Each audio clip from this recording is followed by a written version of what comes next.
ಇವತ್ತಿಂದ junk food avoid ಮಾಡ್ತೀನಿ ಅಂತ ಶಪಥ ಮಾಡಿದ್ದೀನಿ. ಅದಕ್ಕೆ ಬೆಳಗ್ಗೆ ಎದ್ದು ಆಮ್ಲಾ ಕ್ಯೂಬ್ಸ್ ಕುಡಿಯೋಣ ಅಂತ ಡಿಸೈಡ್ ಮಾಡಿಕೊಂಡೆ. ಹೆಂಗೋ ಕಷ್ಟಪಟ್ಟು ಕುಡಿದು ಬಂದು ಆಚೆ ನೋಡಿದ್ರೆ ನಮ್ಮ ರೋಡೇ ಎತ್ಬಿಟ್ಟಿದ್ರು.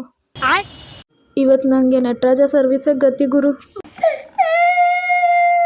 ಈ ಉರಿ ಬಿಸಿಲಲ್ಲಿ ಹಣ್ಣು ಇಸ್ಕೊಂಡು ಬರ್ತಾ ದಾರಿಲಿ ಕೇಕ್ ಅಂಗಡಿ ನೋಡ್ತಿದ್ದೆ, ಟೆಂಪ್ಟ್ ಆಗ್ತಿತ್ತು ಗುರು. ಕಂಟ್ರೋಲ್. ನಮ್ಮ ಜೇನ್ಪಣ್ಣ ಮದುವೆ ಆಗೋಳು ಅಂತೂ ಪುಳಿಯೋಗರೆ ಮಾಡಿದ್ರೆ ಸಾಕು, 3 ಹೊತ್ತು ಅದನ್ನೇ ತಿಂತಾನೆ. ಅದನ್ನ ನಾಳೆ ಬೆಳಗ್ಗೆ ಮಾಡಿಕೊಟ್ರು ಅದನ್ನು ತಿಂತಾನೆ.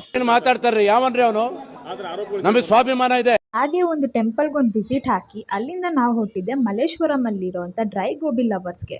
ಇದು ಬಂದು 16th ಕ್ರಾಸ್ 10th ಮೇನಲ್ಲಿ ಲೊಕೇಟ್ ಆಗಿರೋದು. ನಾವು ಮೊದಲಿಗೆ ಆರ್ಡರ್ ಮಾಡಿದ್ದು ಬಿರಿಯಾನಿ ಕಾಂಬೋ. ಮಶ್ರೂಮ್ ಕಬಾಬ್ ಅಂತೂ ಅಲ್ಟಿ ಆಗಿತ್ತು. ಫುಡ್ ಲವರ್ಸ್ಗಂತೂ ಮಲ್ಲೇಶ್ವರಂ ಇಸ್ ದ ಬೆಸ್ಟ್. ಖಾರ ತಿಂದಾದ್ಮೇಲೆ ಸ್ವೀಟ್ ತಿನ್ನಲೇಬೇಕಲ್ಲ, ಅಲ್ಲಿಗೆ ನಾವು ಹೊರಟಿದ್ದೆ ಹೀಟ್ ರಾಜಾಗೆ. ಅಲ್ಲಿ ಜ್ಯೂಸ್ ಕುಡ್ಕೊಂಡು ನಾವು ಮನೆಗೆ ಬಂದ್ವಿ. ಇವತ್ತೇನಾದ್ರು ಚಿಕನ್ ಮಾಡಿಲ್ಲ ಅಂದರೆ ಮನೆ ಬಿಟ್ಟು ಹೋಗೋಣ ಅಂದ್ಕೊಂಡಿದ್ದೆ. ಕೊನೆಗೂ ನಮ್ಮ ಮನೆಯವ್ರು ನನ್ನ ಉಳಿಸ್ಕೊಂಡ್ಬಿಟ್ರು. ನಾಳೆಯಿಂದ ಜಂಕ್ ಫುಡ್ ಅವಾಯ್ಡ್ ಮಾಡ್ತೀನಿ. ಬಾಯ್ ಬಾಯ್.